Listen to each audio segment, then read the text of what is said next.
Hi, welcome to Survival Skills. So this is my fancy little house in this in my current world. We'll take a look outside in a second. I just wanted to say hi first, and this is the day after Thanksgiving for me. So happy Thanksgiving if you celebrate that holiday. Um, and It's good to see you all. I know I haven't made a video for a while. I am not sure quite what to make videos about, so I'm going to try to do some Let's Play videos, and just I hope that you like them. This is really more about connecting than really trying to show you how to do anything. I mean, you'll see things that I do, and maybe it can help you in your world, but this is more about making a connection and giving you something to do during these kind of tough times. So without further ado, let me take a look outside here. And first of all, let's sleep. Let's do a quick sleep. And probably got all kinds of monsters roaming around out here because it's been dark for a while. But I've got my cats here to keep the creepers away, and I can handle the rest. I've got some pretty decent gear from the trading hall. I'll show you around a little bit. And what I'd like to do is try and get more of these videos out. Like I said, it's about just community for me. I have enough to monetize, enough subs to monetize my videos, but I took all the I disabled surface explosions. They're just annoying, so I turned them off on this server. I have enough subs to monetize my videos. I even tried it for a little while, but I turned it all off. So my videos aren't monetized. If there's any advertising on there, it's Google put them on there. I didn't put them on there. I don't think there will be, because I think I have to monetize in order for them to show ads. So hopefully you won't have to sit through any ads in my videos. So I just want to do quick videos, and I'm not going to do a lot of like takes and a lot of editing, so they're not always going to be like, I don't know, you get to see some of the stuff that I normally would cut out, but that's in the interest of getting more videos out to you, and trying to keep to a more regular schedule. So that's my plan for this series. So it's been, having said that, let's talk about this world. So it's been 3 or 4 worlds have come and gone since my last video. I just started this brand new, well, it's pretty new world. We work fast. There are quite a few things already built, but this is relatively new.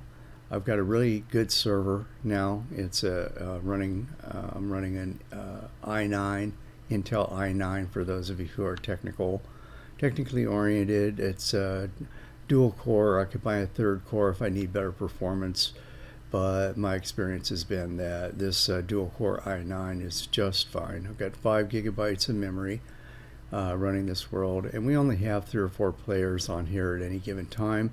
Although anybody who's watching this video is welcome to contact me on Discord, and I can whitelist you so you can play on here. If I chat with you on Discord and I get a good feeling about you, I'll whitelist you and you can come on here and play. And with the number of people that are on here right now, we aren't having any problems with lag or anything like that. We're way overpowered. Electroflight is a dream on this processor, judging from other worlds. Very smooth, no lag at all, and it's just it's a nice setup, and the person who hosts it is just a great guy to work with. So anyway, we did this new world, and this is a great spawn. I'm close to spawn. I could run to the spawn monument in like a minute from here, and found this really nice village. And there's actually, there's an outpost over there. This was a random seed. We did not plan this.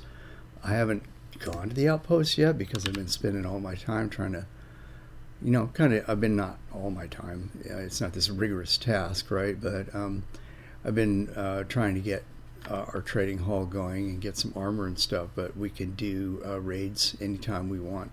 And go over there and get Omen, and then what I'll do is I've got a villager breeder over here, and I just commandeered one of these houses from the village. It's that house right there that I'm pointing at, and that's my breeder, and I could just breed a villager and wheel him out there in the desert somewhere and set up a little raid type deal.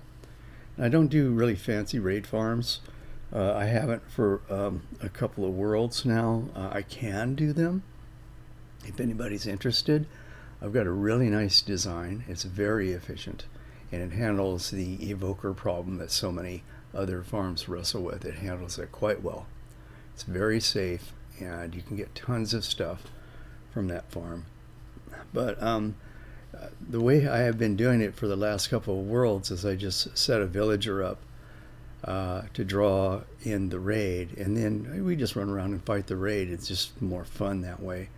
Then it's kind of fun to stand around at the bottom of the drop pit and whack and the villagers as they drop down, and the pillagers I mean, and see all the loot flow into the chest. But it's also fun to just set up a villager to draw the raid, to center the raid around, like out here somewhere probably, and then just work the raid. It's exciting. It's fun to do as a group. So that's probably what we'll do on this server. We got lots of desert here. Put a villager up somewhere over there, and then go over here to get our Omen, and pop back over here to kick off the raid. Stay well away from this village. I don't want to raid here. That's where my trading hall is, and work the raids. So that's something we can do that we'll get around to. But we've been getting our villager trading going, for one thing. I did this little sugarcane farm here. There's been plenty of sugarcane out of this. There are 10 rows, and I love this design. And I'll put the link to the video that I used in here. I really like this because there are no rails. It's all water mechanics. I love using water whenever possible. I use rails when I need to. Rails are good for some things, but this farm design is my favorite sugarcane farm design. It's very simple. I'm not into like max efficiency. We've done those kinds of farms, but we're interested in something that we can put together relatively quickly. This took me a few trips to the swamps to get the slime for the slime blocks. I'll show you my high-tech slime farm. Maybe even later in this video if I have time. I don't want it to run too long. But got the slime blocks, and then we had to get the redstone and the quartz. So we've been to the nether. There's our nether portal that we made over there. That's kind of custom. We wanted to make it look kind of like a naturally spawned portal. So we got a nice portal over there to get the nether quartz, and then we did mining to get redstone. And I've done a fair amount of exploring in this world. So to build these devices here, these kind of devices, and we just we could put a timer circuit right here, have this thing park itself right here, and then we could put a timer with a flip-flop right here. The original video, or the video, that tutorial that I looked at used that, and I've done it, and it works fantastically. But I'm lazy, and I'm around here all the time right now, so I don't really need this thing to run auto, and I don't want to have to come reset it. I mean, it's no big deal, but if you do those kind of things that are on a timer and you leave the chunk, the timing machine can get stalled sometimes. When you leave the chunk, you unload a chunk, it'll you come back and your flying machine will be sitting in the middle of the field. You have to run out there and restart it. This way here, I just have to remember to come up here periodically and hit this button. And actually, I've got a window over here that gives me a way to look to see if there's stuff to be harvested, or I can just kind of come on up here and look and see. I get an okay harvest off of this, and it doesn't hurt to push the button. So I just hit the button once, and it's just like press and forget. I don't need to worry about coming back to press the button again. This is going to go up and harvest, and then it's going to come back and it's going to stop against this wall and wait for it, and then I just have to come up and press the button again. So this in this world, I have been trying to keep things a little bit lower tech. So I didn't put a timer on that. I've been trying to keep things simple, and that's very simple to do. And it gives a very good yield for the size of the farm that I made. It's been plenty to get my villager trading going. So this, you know, if I'm working and doing things around here, this chest will, I'll get maybe three and a half rows of sugar cane before I'm ready to do something else with the trading hall. But the trading hall kind of runs itself now because I've got it set up right. So I have done, and this might expand and get bigger, but I could have like all the librarians and all that right in this hall. I could have many more cubicles in here. Let me go sleep real quick. But in this world, I want to, again, I'm about keeping it simple and keeping it basic. It's just, I don't know, it's more fun to maybe do things that the long way rather than make it so efficient, because it kind of gets boring when it gets too efficient. So I've got 5 villagers in here. I've got a librarian. Actually, let's start with this guy. So I've got a librarian here that sells bookshelves, and I've got zombie discounts on that guy. So this is my, you know, I don't know why I don't see videos that do this, but this is so easy to do right here. I need to pop something in there. I don't have to, but just in the interest of making it the same. Anyway, I don't know why they make it so complicated. All you have to do is dig a pit behind these villagers, put them up on a sticky piston, put a trapdoor on the sticky piston to give them that little bit of extra height so that when they drop down they can't get out, right? So sticky piston, trapdoor, then dig a pit right behind them, put your zombie in there. Very easy to do. Just have him chase you in one side, block it, jump out here, block it, and then run back before he can get back and block it, and he's not getting out. And even if this was a regular zombie, make sure he picks something up so he doesn't despawn. Even if this is a regular zombie, he'll be fine because he's got this sun shield. He won't burn up.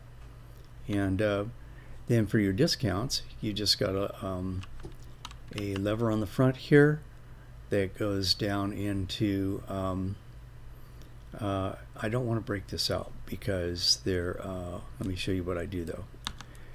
I just, underneath that right there, this block right here goes into the sticky piston on the other side. So the sticky piston is like right here. It's down in the ground like that. You go 1, 2, put a sticky piston in there, and then you put a lever on this side to raise the sticky piston, the trapdoor up, put your villager in there, and then when you're done, bust out that lever, put a dot of redstone right there, and then fill that top block back in. That's what this is right here. When you flip that lever, it's going to activate that redstone, which is going to energize this block right here, which is up against the piston. It's going to raise and lower the piston. It's very, very simple to do. You can do it in very short amount of time. And then you've got really total control over, if these guys raise their prices, you don't have to pull them out of the hall to discount them. You can discount them in place. You just drop them down, step back where the zombie can't see you. He will zombify them, bring them back up, hit them with a weakness potion, and then feed them a golden apple and cure them, and you will get good trades. Like this guy sells everything that I want for 1. I could drop even this down, but I don't typically bother. I could sell a nether wart and probably on a 1 for 1, right? But let me show you what goes on with these librarians. So I've got this librarian right here. I can buy bookshelves from him for 1 emerald, a whole bookshelf, right? Then I break that, I get 3 books out of that. Then even the same guy, I can turn right around and I can sell him books on an emerald per book. So if I buy this for 1 emerald and then break it up and then sell 3 books down here, then I'm going to make 2 emeralds for every bookshelf that I buy. So that's a pretty good deal, I think. So I just use these guys to generate emeralds. The other thing is really great is, since I'm maxing out my trades, I get tons of XP. So this is also my XP farm. I go back and forth. I've got this guy that sells bookshelves. He also buys books. Then this guy, this is my mending guy. And I also got infinity off of him. And he also buys books. And he also buys paper. That's the other thing I look for. Didn't care about the paper on this guy. This is the first one I made. Thus the sugarcane farm over there, to help me get this thing started, and I needed mending. Okay, so I can go back and forth between these guys till they won't trade me anymore. Come out of it with a bunch of emeralds and a bunch of XP. Then I've got this this guy right here, and I've got him discounted. And for one thing, he sells ender pearls. The main thing I was after here was these bottles of enchanting. I can buy a bottle of enchanting for 1 emerald. He'll sell me 12 at a time. So this is my XP farm. And has been plenty of XP for what I want to do. I also have a couple of blaze cages that I'm going to make a nice blaze grinder out of later. But for now, this is good. Then I've got a toolsmith, so diamond tools, and he sells axe, shovel, and pick, and then I can, I can add to those enchantments with enchanted books. Like I can put mending on, and I can't remember what this guy is. What are you? Oh, flame for my bow. I just picked him basically so I could buy bookshelves from him.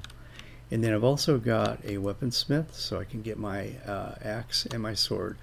Lousy sword, Bane of Arthropods too. So I just put it on the grindstone, take the enchantments off, and then enchant it up with mending. And then actually I take it over to the enchanting table over there, and I work the enchanting table until I get a decent enchantment on it. And here's what I've got on this sword right here that I bought from him. So I work the enchanting table till I got Fire Aspect 2 and Smite 4. Then I put mending on it from a book. I've also got this sword right here, which is looting 3, and I hate it when it does this, but I got looting 3 and it gave me sharpness 4. For hunting withers, I would much rather have smite, but sharpness 4 ain't bad. And then I put mending on that, so now I have a sword for wither hunting. And I haven't been really doing a lot of ranching, right? With in this world, I've been using mostly fishing. But if I was doing if I needed to get cowhide or something, then that combination of sharpness and looting would be really great for that. So that's the trading hall, and we're powered up pretty good from the trading hall. And then we did build some houses. So this is one of the guys I play with built this house right here. It's a really nice house, and it's just a really relaxing spot. And you can just come sit down here and relax if you want. So I've got the plug-in for sitting and relaxing. I could fish here. Now I don't know if this will meet the requirements. This really needs to be 5x5 to qualify as a treasure fishing spot. I've got another fishing spot out here, and I'm going kind of quick because I don't want the video to go longer than 20 minutes. So I'm going to start my wrap up here in a second. Nether portal, and it goes up in the ceiling, and I've already got up on top of the ceiling. I'm not going to build anything on top of the ceiling, but I've already gotten up there. Here's where I started out getting XP and mending, was with just a little fishing setup like this. Fishing is very underrated in Minecraft now. People think because the fish farms went away that fishing is no good, but I'm telling you that fishing is great. So the thing is, you got to hang in there until you get a decent fishing rod. And I got all of this from fishing. So I got an overpowered rod, all of this from fishing, and finally got this built up. And now I'm getting really these are not my best books. I have much better books that I've gotten from fishing. Name tags, saddles, bows, tons of food, nautilus shells. So this is one of the best things you can do early game right now, is make yourself a secure fishing dock and go fishing. So the most overpowered thing in the game is villager trading by far. So get your villager trading posts going. You don't need 20 villagers. You need maybe 5 or 6, and you can power up quite nicely with just a combination of those things. Grow some sugar cane, and then later on we can make the other farms. So I'm leaving a little bit out, but I want to get this in one take, and I don't want to go too much longer. So I think I'll end it right here. Thanks for watching. Really appreciate it. I really appreciate all the subs and stuff, and it really helped me to figure out whether I wanted to monetize or not, and I don't. I have a Patreon account, so if you want to support me on Patreon, you're welcome to come there. But honestly, unless I got a lot of people coming to Patreon, it's not worth it to process. So if we get more subs, then I'll be pushing Patreon more. But right now, I'd like you to just enjoy the videos and drop a comment, and drop a like, so I know that you're watching and that you're enjoying the content. And I like to talk to people. So I'm going to leave it there. Really appreciate you watching. It's nice to see you all again. I hope you and your families are doing well and that you had a nice Thanksgiving. I know we did. And I'll see you all next time. Bye.